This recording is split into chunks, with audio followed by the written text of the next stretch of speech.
Cursa has merged gentle pigs with rabid DNA, then turned them loose against us. These creatures proudly carry thwomps on their backs, which they use to shake the heroes to their foundations by leaping into the air unaided and crash landing nearby. They are resistant to electricity, but vulnerable to ooze, proving that even with Cursa, trade-offs are necessary. Rabbids on pristine peaks are many things, but easily daunted is not one of them. While it is always winter there, extreme weather can cause mountain trails to become inaccessible. Hence, Rabbids have little faith in them, instead forging their own paths to the summit.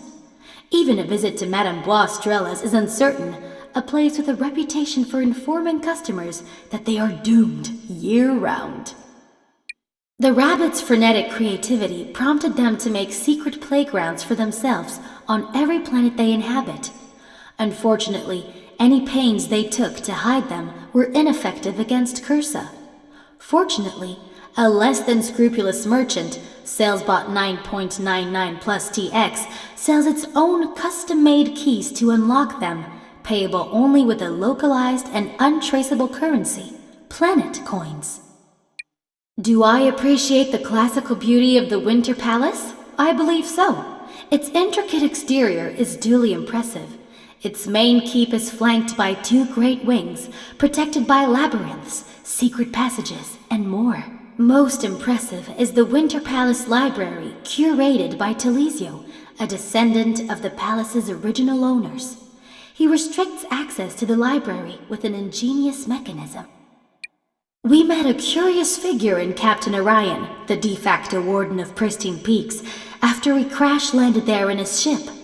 This fisherman of the cosmos, who lived a life of quiet solitude, was overcome with worry over someone who he recently rescued, who wandered off inside the Winter Palace.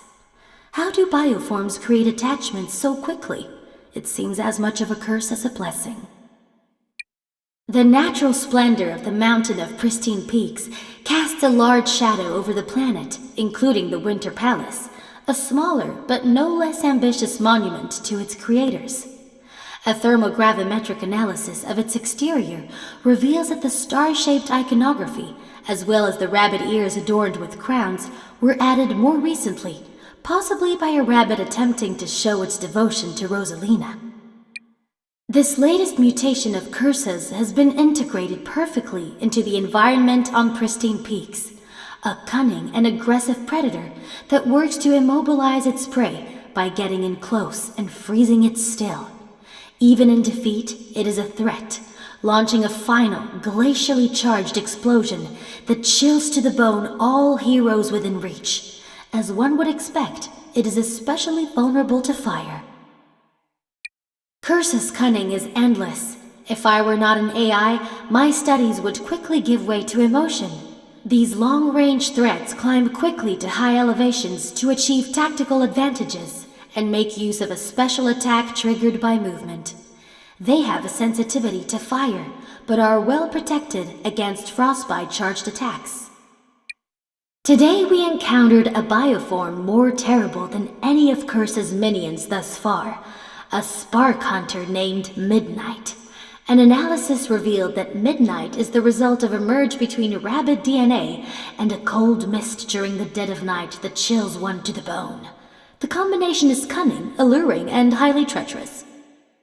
I have had the honor to observe Luigi, Mario's brother, a formidable hero in his own right, though his tactics, as with many things involving the siblings, are both contradictory and complementary.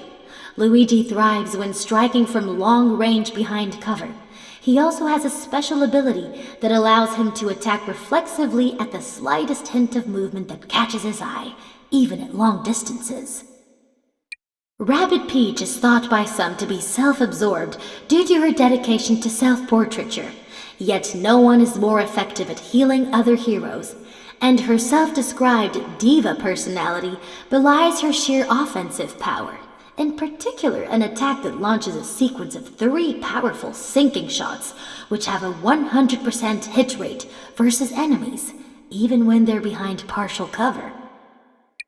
I am unable to avoid thinking about Dr. Vent, a scientist we met who was ill-advisedly using the hot air flowing from a mask-like aperture to unthaw a monstrous-looking rabbid encased in ice that he discovered in a cave. To call this ill-advised is an understatement. His assistant convinced us that his erratic behavior was caused by extreme isolation, all 72 hours of it.